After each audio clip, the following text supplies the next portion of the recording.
Bismillahirrahmanirrahim. Assalamualaikum warahmatullahi wabarakatuh.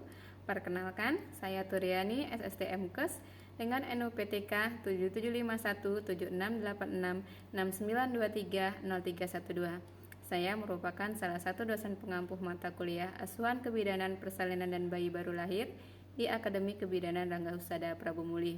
Mata kuliah ini merupakan mata kuliah tim yang memiliki bobot 5 SKS yang terdiri dari 3 SKS teori dan 2 SKS praktek.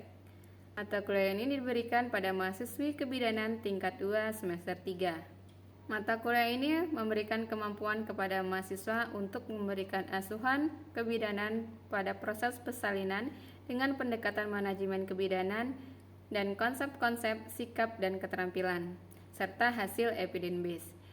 Dengan pokok bahasan, konsep dasar persalinan, beberapa faktor yang mempengaruhi persalinan, proses adaptasi psikologis dan fisiologis, kebutuhan dasar pada ibu dalam proses persalinan, asuhan pada setiap kala persalinan, deteksi dini, komplikasi persalinan dan cara penanganannya, asuhan kebidanan pada bayi segera setelah lahir, dan cara pendokumentasian asuhan masa persalinan. Adapun tujuan dari pembelajaran mata kuliah ini adalah mahasiswa dapat menjelaskan beberapa faktor yang mempengaruhi persalinan, mahasiswa dapat menjelaskan kebutuhan dasar pada proses persalinan, dan mahasiswa dapat menjelaskan perubahan fisiologis dan psikologis pada proses persalinan, mahasiswa dapat menjelaskan asuhan kebidanan pada kala 2, mahasiswa dapat memahami asuhan kebidanan pada kala 3, mahasiswa memahami tujuan pemberian asuhan kebidanan pada kala 4 persalinan. Untuk penugasan, mahasiswa dapat membuat tugas baik secara individu maupun berkelompok. Evaluasi dan saran berupa hasil penilaian dapat menjadi masukan bagi saya untuk memperbaiki RPS saya di masa depan. Bobot penilaian sesuai beban penilaian, hasil ujian, hasil penugasan, dan hasil praktikum yang sudah disepakati dan ditandatangani oleh mahasiswa dan dosen pembimbing akademiknya pada KRS dan sudah dijelaskan pada kontrak perkuliahan. Kemudian metode yang saya gunakan dalam pembelajaran ini adalah ceramah, analisis, tanya jawab, diskusi, dan demonstrasi. Pada item penilaian, tugas terdiri dari 25%, kehadiran 10%, ujian tengah semester 30%, dan ujian akhir semester 35%. Referensi yang saya gunakan, saya menggunakan Varney Midwifery Panduan Praktis Maternal dan Neonatal. Kemudian saya juga menggunakan JNPK Asuhan Persalinan Normal dan beberapa referensi lainnya. Selama proses pembelajaran, mahasiswa diwajibkan untuk menaati tata tertib perkuliahan sesuai dengan kesepakatan pada saat kontrak perkuliahan. Berikut adalah contoh praktik mengajar pada salah satu pertemuan di mata kuliah Asuhan Kebidanan Persalinan dan Bayi Baru Lahir. Assalamualaikum warahmatullahi wabarakatuh. Waalaikumsalam warahmatullahi wabarakatuh. Apa kabar? Alhamdulillah, luar biasa, Allahu Akbar. Ada semuanya hari ini? Hadir. Oke, untuk hari ini kita lanjut pertemuan. Kita akan membahas 60 langkah APN, Asuhan Persalinan Normal. Sebelumnya kita sudah belajar tentang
ya.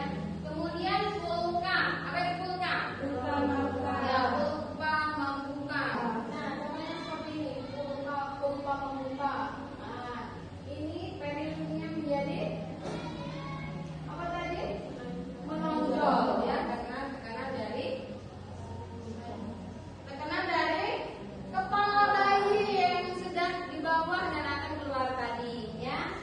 Nah, oke, ini langkah pertama, paham ya? Oke, kita maju ke langkah kedua.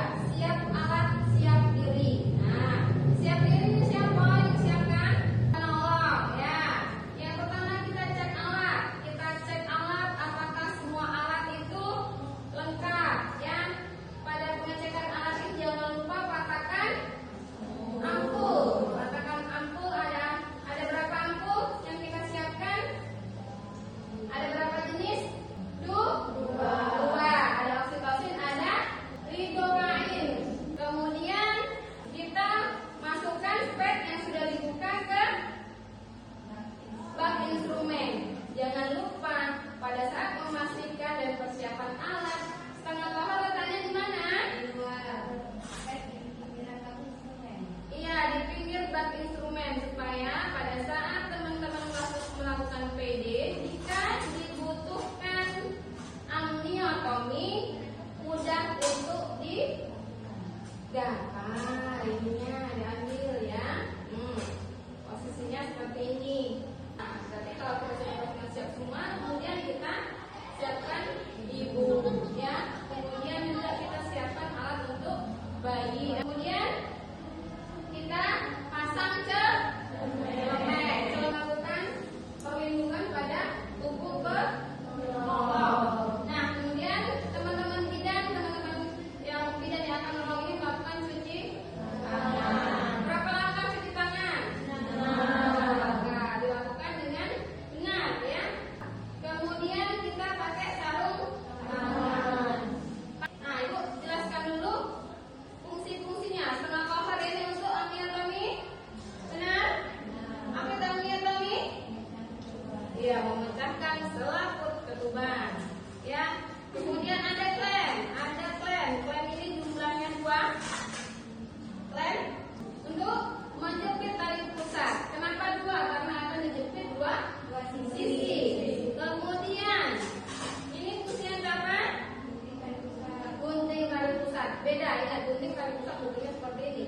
Kemudian gunting ini, apa ini?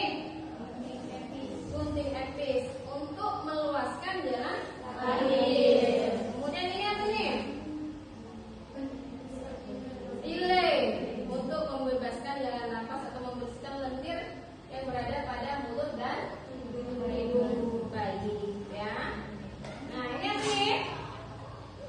Kateter untuk membantu pada saat pengosongan kandung kemih jika dibutuhkan, ya. Kalau tidak butuh, ibunya sudah bisa buang air kecil sendiri, tidak perlu, karena kateter itu tidak wajib tetapi dibutuhkan. Nah, kemudian selanjutnya pastikan pembukaan lengkap.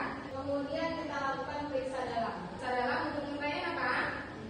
Presentasi janin boleh, pembukaan boleh, apa lagi? Pendataran. Kemudian penurunan, ya. Jangan lupa kita lihat apakah selaput ketuban sudah pecah atau belum. Jika belum, maka kita lakukan amniotomi. Kita pecahkan selaput ketubannya menggunakan setengah cover. Pada saat kenapa ibu meletakkan setengah covernya di luar? Pada saat PD, jangan dulu dikeluarkan tangannya. Dikeluarkan kemudian setengah cover, masukkan lagi, itu bisa membuat ibu tidak nyaman dan bisa juga menyebabkan infeksi karena keluar masuk tadi, ya. Nah, jadi tetap berada di dalam, kita ambil setengah covernya menggunakan tangan kiri dan kita masukkan bagian yang tajam tadi di antara jari supaya tidak melukai bayi, ya. Kemudian celup bersihkan sarung tangan secara terbalik. Setelah itu baru kita periksa DJJ. Kita lanjut ke siap ibu dan keluarga. Nah, kita kasih tahu kepada ibu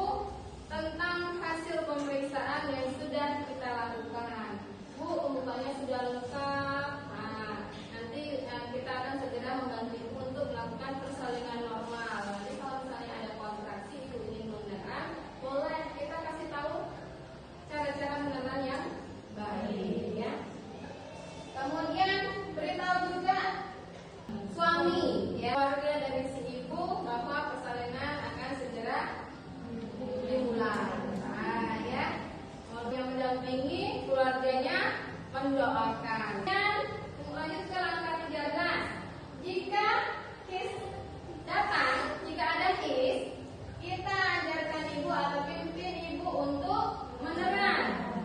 Kita berikan pujian pada ibu jika ibu menerang dengan baik, ya. Kita ajarin ibu jika cara ibu menerang itu kurang tepat, ya. Kemudian pada saat his turun, hisnya tidak ada, ibu persilakan untuk istirahat. Nah, istirahat, boleh dikasih minum, kita periksa DGD. Nah, ibu-ibu bidan siap tolong. Nah, harus siap menolong persalinan si ibu. Kemudian kita pasangkan handuk di atas perut ibu. Kita pasang handuk panjang di atas perut ibu. Kemudian kita pasang alas bokongnya berupa apa? Kain segitiga, tapi bukan kain segitiga kain ini dibuat segitiga seperti ini, ya. Tapi segitiganya hanya kecil saja. Nah, fungsinya untuk apa? Untuk apa? Iya, untuk membersihkan jalan napas, bukan jalan lahir, ya. Pada saat bayi keluar tadi, tangan kita pada saat menahan perineum itu berada di bawah segitiga ini, ya, bukan di sini. Lah ini apa fungsinya kalau dibuat segitiga tapi tangan kamu di atas, ya? Ini fungsi kita di bawah menahan perineum. Pada saat bayi ini keluar, kita langsung usap hidung dan mulut bayi, ya. Jadi fungsinya dapat. Kalau teman-teman menahan perineum sampai di atas kain segitiga, berarti ini hanya sebagai alas bokong, ya, tidak untuk membersihkan jalan nafas, ya, bukan jalan lahir, tapi jalan nafas. Kemudian kita buka semua alat. Tadi kan belum dibuka. Atasnya masih tertutup, kapas masih tertutup, kasa masih tertutup. Nah, setelah melakukan handuk di atas perut ibu, alas bokong di bawah bokong ibu, kita buka semua alat, ya. Kemudian kita pakai sarung tangan. Selanjutnya, tolong keluarkan kepala, lindungi. Nah, lindungi perineum. Kita tekan perineum supaya tidak terjadinya robekan. Untuk tangan kiri berada di atas supra pubis. Supaya apa nih? Fungsinya tidak terjadinya depresi, supaya pada saat bayi ini keluar tidak ini namanya depresi. Kalau dia depresi bisa menyebabkan robekan di daerah suprapubis atau daerah di bagian atas dari pulpa, ya. Kemudian kalau sudah turun, ini jangan dilepaskan. Tangan kita tahan di perineum seperti ini, bukan seperti ini, ya. Kalau seperti ini tetap terjadi robekan, tapi kalau kita tahan tidak akan terjadi robekan. Meminimalkan terjadinya robekan, ya. Dan yang paling penting dalam penolongan persalinan, lakukan dokumentasi berupa fotografi. Langkah-langkah apa yang ini bisa dimengerti? Ada pertanyaan enggak? Opening.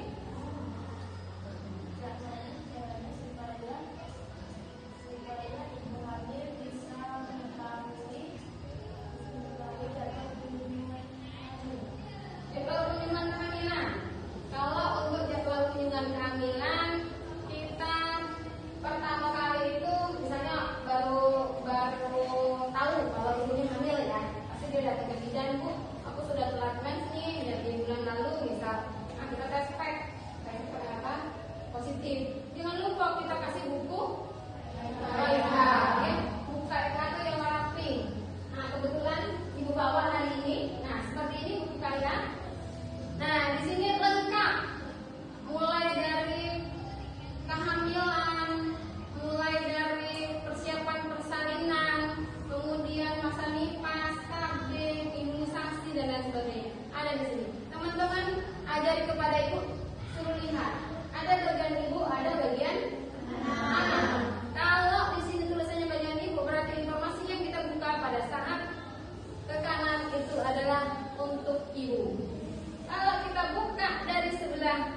Demikianlah deskripsi singkat dan cuplikan video praktik pembelajaran pada salah satu pertemuan di mata kuliah Asuhan Kebidanan Persalinan dan Bayi Baru Lahir.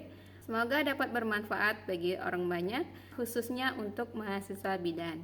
Mohon maaf jika terdapat kekeliruan yang tidak saya sengaja. Pada Allah saya mohon ampun. Wabillahi taufiq wal hidayah. Wassalamualaikum warahmatullahi wabarakatuh.